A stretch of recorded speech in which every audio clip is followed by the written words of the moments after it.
Hello everyone, यहाँ सम्पूर्ण civil ब्याचका साथीहरूलाई आजको यस विशेष इन्जिनियरिङ हाइड्रोलोजी भन्ने सब्जेक्टमा मैले यहाँलाई वेलकम गर्न चाहे। सो आजदेखिबाट चाहिँ हामीले इन्जिनियरिङ हाइड्रोलोजी भन्ने सब्जेक्टमा चाहिँ यहाँहरूलाई चाहिँ यो सब्जेक्टको बारेमा होइन, यसको बेसिक कन्सेप्ट के हो, यो सब्जेक्टले हामीलाई के सिकाउन खोजेको, ओभरअल इक्जाम ओरिएन्टेड के कस्ता क्वेसनहरू आउँछ इक्जाममा चाहिँ तपाईँहरूलाई होइन, यसका चाहिँ हिसाबहरू होइन, अझ त्यसपछि हाम्रो थ्योरीहरू, यी सबै टपिकमा आज हामी रहेर डिस्कस गर्नेवाला छौँ। यसको ओभरअल आज हामी समराइज हेर्नेवाला छौँ। तपाईँले आफै टपिक पनि हेर्न सक्नुहुनेछ। हाइड्रोलोजी भन्दा चाहिँ पानीसँग रिलेटेड टपिक हो। हामी यसको 1 by 1 होइन इन डिटेल यसको चाहिँ हामी चाहिँ कन्सेप्ट हामी यो सब्जेक्टबाट एक्सट्र्याक्ट गरेर तपाईँहरूलाई चाहिँ यो च्यानल थ्रु प्लेटफर्म तपाईँहरूलाई हामी गाइड गर्नेछौँ। अब सुरुमा हामी इन्ट्रोमा जानुभन्दा अगाडि चाहिँ त्यो टपिकमा जानुभन्दा अगाडि पहिला हामीलाई यसको बेसिक यसको साइकल के हो, हाइड्रोजन साइकल के तपाईँलाई म सरल भनिदिन्छु। किनभने यो साइकल भित्र नै रहेर चाहिँ हामीले आजको यो सिलेबस ओभरअल जुन हाइड्रोलोजी भन्ने चाहिँ सब्जेक्ट छ त्यसको सबै सिलेबस यो साइकल भित्रै रहेर क्रिएट गरेको छ। पहिला हामी यो सरस्वती यो साइकल हेरिहालौँ, अनि त्यो भयो भने हामीलाई सिलेबस ओभरअल समराइज गर्न हामीलाई एकदमै सजिलो हुन्छ। त्यसपछि हामी ब्याक टु च्याप्टर 1 हामी आइ नै हाल्छौँ। सो ओभरअल यो साइकल हामीले पहिलेदेखिबाट पढ्दै आइरहेछौँ। यो हाम्रो लागि कुनै नयाँ कुरा भन्ने चाहिँ यसमा कुनै पनि छैन। जस्तै मेन कुरा के हुन्छ भने हाम्रो जुन ओसियन छ, ओसियनबाट के हुन्छ due to the solar heat के हुन्छ भन्दाखेरि यहाँ चाहिँ यो पानी के हुन्छ, यो लिक्विड के हुन्छ, हाम्रो भेपराइजेसन हुन्छ। भनेको त्यसको के हुन्छ, इभ्यापोरेसन हुँदै जान्छ, प्रोसेसले अगाडि बढ्दै जान्छ। जब यसको हाइट एकदमै माथि पिक हुँदै जान्छ, हाइट बढिसकेपछि यसको टेम्परेचर के हुन्छ, हाम्रो घट्छ। भनेको त्यसको कुलिङ पिरियड बढ्न थाल्छ। त्यसले गर्दा के हुन्छ भने फेरि कन्डेन्स भएर फेरि त्यसको के हुन्छ, प्रेसिपिटेसनहरू के हुन थाल्छ, भनेको त्यहाँबाट फेरि रेनफल हुन थाल्छ। सो यसरी बनेका कि त रेनफल हुने भयो कि क्लाउड बन्ने भयो। त्यो बनेको क्लाउडलाई फेरि के गर्छ, सर्कुलेट भएर यसलाई चाहिँ के भन्छ, डिस्ट्रिब्युट गर्ने भयो, भनेको ट्रान्सफर गर्ने भयो यो साइडतिर।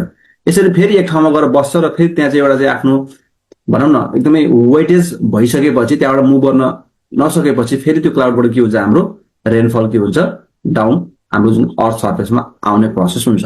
सो यो प्रोसेस फेरि तपाईँको के हुन्छ, रन अफ हुँदै यो पानीहरू जब अर्थमा ल्यान्डिङ गर्छ, यो पानी यो यसरी चाहिँ फ्लो हुँदै हुँदै हुँदै हुँदै गएर फेरि ब्याक टु के हुन्छ, हाम्रो ओसियनमै आउने गर्छ। सो यसरी यो होल साइकललाई, यो प्रोसेसलाई हामी के भन्छौँ, हाइड्रोलोजिकल साइकल भनेर भन्छौँ। तपाईँहरूलाई मैले पहिले यो किन गराएँ, म त यो च्याप्टर 1बाट एकदम इम्पोर्टेन्ट टपिक नै हो। यो किन गराएँ तपाईँहरूलाई मैले भनेर भन्नुहुन्छ भने किन यसमै बेस भएर हाम्रो ओभरअल सिलेबसलाई के गरेछ, यसले ब्रेकडाउन गरेको छ। लाउनुहोस्।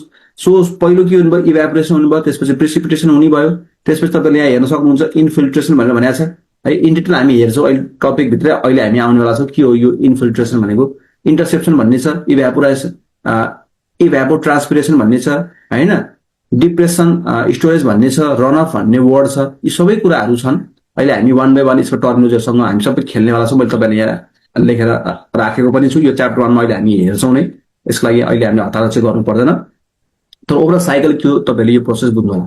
तपाईँलाई मैले एक लाइनमा तपाईँलाई मैले के भन्न चाहेँ भने जति हाम्रो चाहिँ रेनफल भयो, जति हाम्रो पानी इन्फ्लो भयो, त्यति नै पानी अल्टिमेटली गएर हाम्रो ओसियनमा पुग्छ होला त भन्ने प्रश्न मैले तपाईँलाई सोध्न चाहेँ। पहिलो प्रश्न ध्यान दिएर साथीहरूले एकदम मजाले सुन्नु पर्यो है। जस्तै मानौ हाम्रो चाहिँ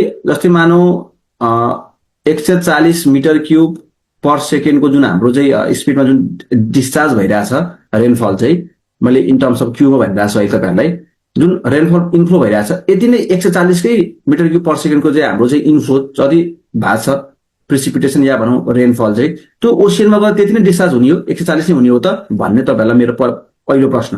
ठिक छ। सो यसमा धेरै साथीहरूले के भन्नुहुन्छ भने अभियसली हुँदैन भन्नुहुन्छ। जति इन्फ्लो भएको छ त्यति आउटफ्लो अभियसली हुँदैन। किन भनेर भन्दाखेरि चाहिँ अभियसली त्यसमा के हुन्छ, लसेसहरू हुन्छ होइन। त्यसमा चाहिँ हाइड्रोलोजिकल लसेस पनि आउँछ। त्यो लसेसमा के पर्छ